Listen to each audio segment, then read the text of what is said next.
Hello fellow foodies, I'm Tim, welcoming you to the test kitchen. We're going to be playing around with the Caribou russet today. The Caribou russet, for those of you who don't know, is a fairly new potato to the market. It was developed in partnership with the University of Maine.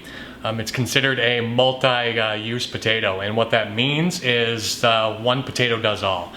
For mashed potatoes, for fried potatoes, for baked potatoes, you can make gnocchi out of it, potato soups, whatever you want. One potato for all purpose. Caribou lasagna is on the menu today. To make our caribou lasagna, let's go over the ingredients.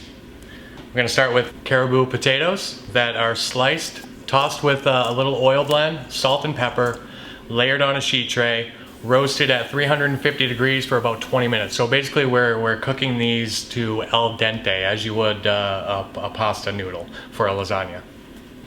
Next we have a wilted spinach. And this is essentially, it doesn't look like it here, but it's about 1.5 pounds of fresh spinach. Simple saute until it's wilted, and then I put it in a colander to drain the excess liquid so it doesn't affect the lasagna when it's being layered and baked. You don't want it to be too runny. We have our red sauce. So essentially this is a pizza sauce that I've added oil to. I've seasoned it a little bit more with salt, pepper, fresh basil, and some roasted yellow tomatoes. Next, we have a ricotta cheese mix. That's ricotta, provolone, mozzarella, a little bit of oil. There's egg products in there as well, and what gives it its yellow color is a pinch of saffron. One thing with saffron, if you are gonna choose to use saffron in your ricotta mix, sometimes if you allow it to rest for 24 hours, you'll get a much nicer yellow color. So the longer you have to allow the colors to bleed out of the saffron, the brighter your mix is going to be, making the layers in your lasagna beautiful. And then lastly, we just have a little extra of the mozzarella cheese mix and provolone mix. Time to layer our lasagna.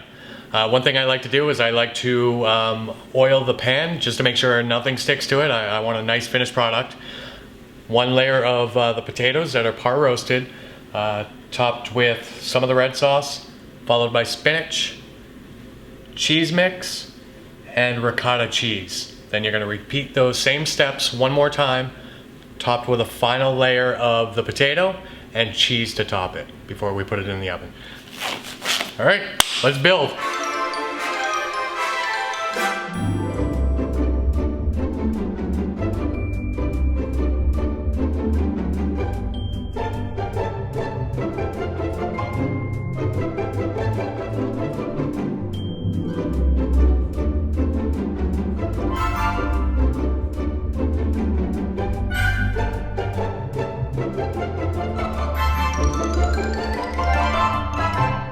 Couple other great things about this lasagna is one, because there's no meat, it makes it a vegetarian option for you.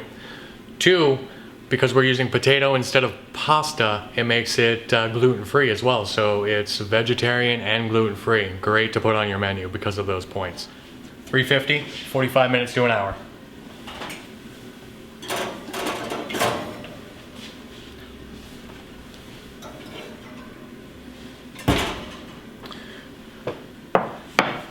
And this is one that we baked off yesterday. By baking it off yesterday, it allows it a little bit time to rest. Letting your layers rest is beneficial to keeping your layers intact when you cut it. So if you have an overnight period of time to allow it to rest before you cut it, it's going to be much nicer. So this was cut, put in a little mini cast iron serving pan, popped in the oven just long enough to warm, out the door. Thank you for joining us in the test kitchen and watching us prepare caribou lasagna. Let's give it a taste.